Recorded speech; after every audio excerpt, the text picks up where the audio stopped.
Assalamualaikum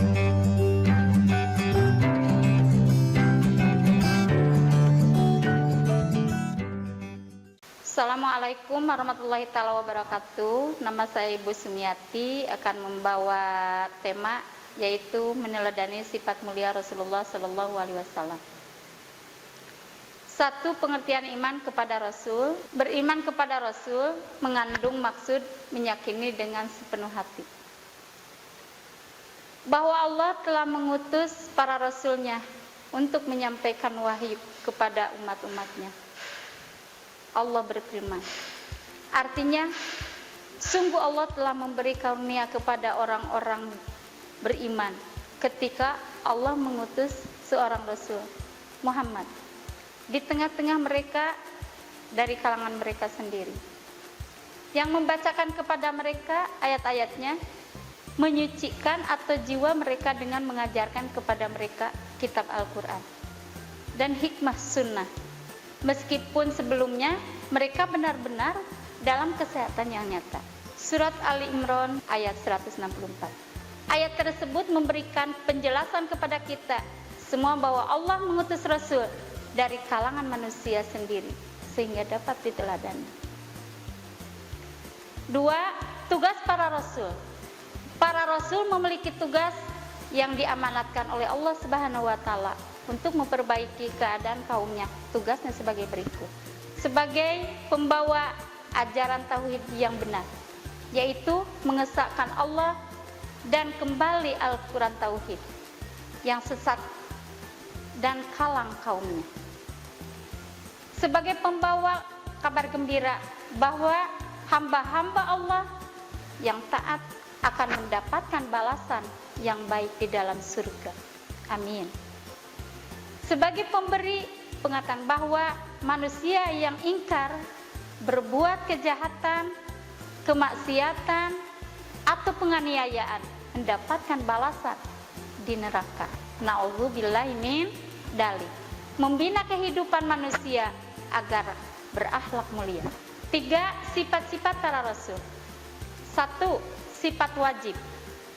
Sifat wajib bagi Rasul ada 4, yaitu A. Sidik, artinya berkata benar. Apapun yang dikatakan Rasul merupakan kebenaran. B. Amanah, artinya dapat dipercaya. Seorang Rasul sangat dapat dipercaya oleh umatnya. C. Tabligh, artinya menyampaikan. Seorang Rasul adalah manusia pilihan Allah yang menyampaikan wahyu yang telah diterima kepada umat. D. Patona, artinya cerdas. Seorang Rasul adalah manusia pilihan Allah yang cerdas. 2. Sifat mustahil. Sifat mustahil bagi Rasul. A. Kazib, artinya dusta. Seorang Rasul tidak mungkin berkata dusta di dalam kehidupan maupun di lingkungan sekitar, keluarga, masyarakat, dan di doa umatnya. B. Khianat, artinya tidak dapat dipercaya. Seiring Rasul tidak mungkin berkhianat terhadap umatnya. C. Kitman, artinya menyembunyikan. Seorang Rasul tidak mungkin menyembunyikan walaupun sedikit wahyu yang diterimanya. D. Baladah, artinya bodoh. Seorang Rasul tidak mungkin disebut bodoh. 4. Sifat jaiz. Sifat jaiznya para Rasul adalah aradul basyariyah, yaitu berperilaku sebagaimana manusia pada umumnya, seperti makan, minum, haus, lapar, capek, dan yang lainnya. 5. Rasulul azmi. Ulul azmi artinya orang-orang yang memiliki keteguhan hati dalam menghadapi dari cobaan dari Allah Subhanahu wa Ta'ala. 5. Rasul yang diberi gelar ulul azmi sebagai berikut: A. Nabi Nuh alaihissalam. B. Nabi Ibrahim alaihissalam. C. Nabi Musa alaihissalam. D. Nabi Isa alaihissalam. E. Nabi Muhammad sallallahu alaihi wasallam. Adapun mukjizat yang diberikan oleh Allah kepada para nabi ulul azmi adalah: A. Nabi Nuh alaihissalam. Nabi Nuh alaihissalam bermukjizat dapat membuat perahu yang sangat besar yang dapat memuat semua umatnya dan semua jenis hewan yang hidup pada zaman tersebut. B. Nabi Ibrahim alaihissalam. Mukjizat Nabi Ibrahim alaihissalam adalah tidak terbakar oleh api ketika dibakar oleh Raja Namrud. C. Nabi Musa alaihissalam. Mukjizat Nabi Musa alaihissalam adalah tingkatnya dapat berubah menjadi ular raksasa. Tangannya dapat mengeluarkan cahaya, dapat membelah laut merah menjadi jalan ketika dikejar oleh Raja Fir'aun. D.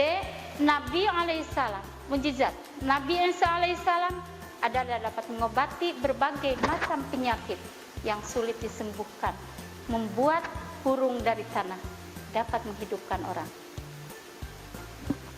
E. Nabi Muhammad sallallahu alaihi wasallam. Mukjizat Nabi Muhammad sallallahu alaihi wasallam adalah terbelahnya bulan menjadi dua walaupun hanya tampaknya dapat mengeluarkan air dari celah-celah jarinya. Hikmah beriman kepada Rasulullah sallallahu alaihi wasallam. Hikmah beriman kepada Rasul Allah Subhanahu wa taala. Kalian sudah mempelajari iman kepada Rasul Allah, baik itu pengertiannya, nama-namanya, sifat-sifatnya, dan Rasul Ulul Azmi. Dengan memberi kepada Rasul tentunya kita dapat mengambil hikmah dari pembelajaran tersebut. Adapun hikmah yang dapat kalian laksanakan dalam kehidupannya sehari-hari antara lain adalah A. Meneladani sifat-sifat mulia para nabi dan rasul, seperti bersikap adil, jujur, kesabaran, keteguhan, dan semangatlah dalam menegakkan ajaran-ajaran Allah Subhanahu wa taala. B.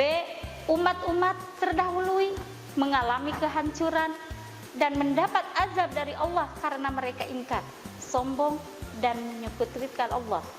Hal ini menjadi pelajaran bagi kita untuk senantiasa menjadi keimanan dan perilaku kita agar sesuai dengan ajaran Allah Subhanahu wa taala. Selalu meningkatkan keimanan dan ketakwaan kepada Allah agar ngerti kita mendapatkan kemakmuran dan keberkahan. Kita selalu patuh dan taat dalam melaksanakan semua yang diperintahkan oleh Allah dan menjauhi apa yang menjadi larangannya. Kisah teladan Nabi Musa dengan Qarun. Qarun termasuk kaum Nabi Musa alaihissalam. Semula ia adalah seorang yang sangat miskin. Suatu saat ia memohon kepada Nabi Musa agar didoakan menjadi kaya. Dengan izin Allah, maka Quran beberapa waktu kemudian menjadi kaya. Nah, itulah kekuasaan Allah Subhanahu wa taala. Harta dan simpannya sangat banyak, bahkan kunci-kunci simpanannya, kekayaannya tidak dapat dibawa kecuali oleh beberapa orang yang bertubuh kuat. Akan tetapi Quran mendurhakai Nabi Musa dan Harun.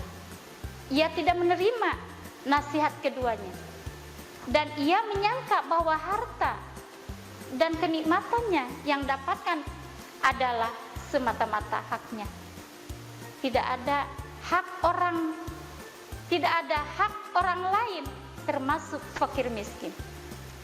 Ia bersekuku bahwa ia memperolehkan semata-mata karena kerja keras dan ilmunya.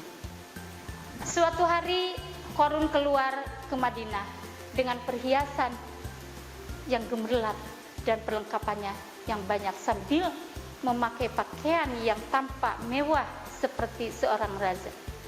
Ketika ia melewati berpapasan dengan orang lain, maka sebagian mereka mendekatinya untuk memberinya nasihat kepada mereka. Janganlah kamu terlalu bangga. Sesungguhnya Allah tidak menyukai orang-orang yang terlalu bangga, membanggakan diri sendiri. Ingatlah akan mengeri akhirat dan janganlah kamu terlena dengan gemerlap dunia. Mendengar nasihat itu, Qarun menolaknya. Dengan sombong, ia berkata, sesungguhnya berkata itu milikku. Apa urusan kalian? Aku bisa kaya raya karena ilmu dan keahlian yang ada padaku. Ia begitu sombongnya dan menyatakan bahwa harta yang diperoleh ini karena berdasarkan dan kemampuannya, bukan karena siapa-siapa.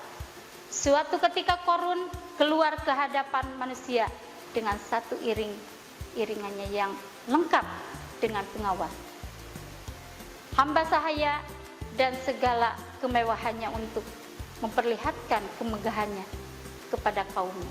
Saat itu sebagai manusia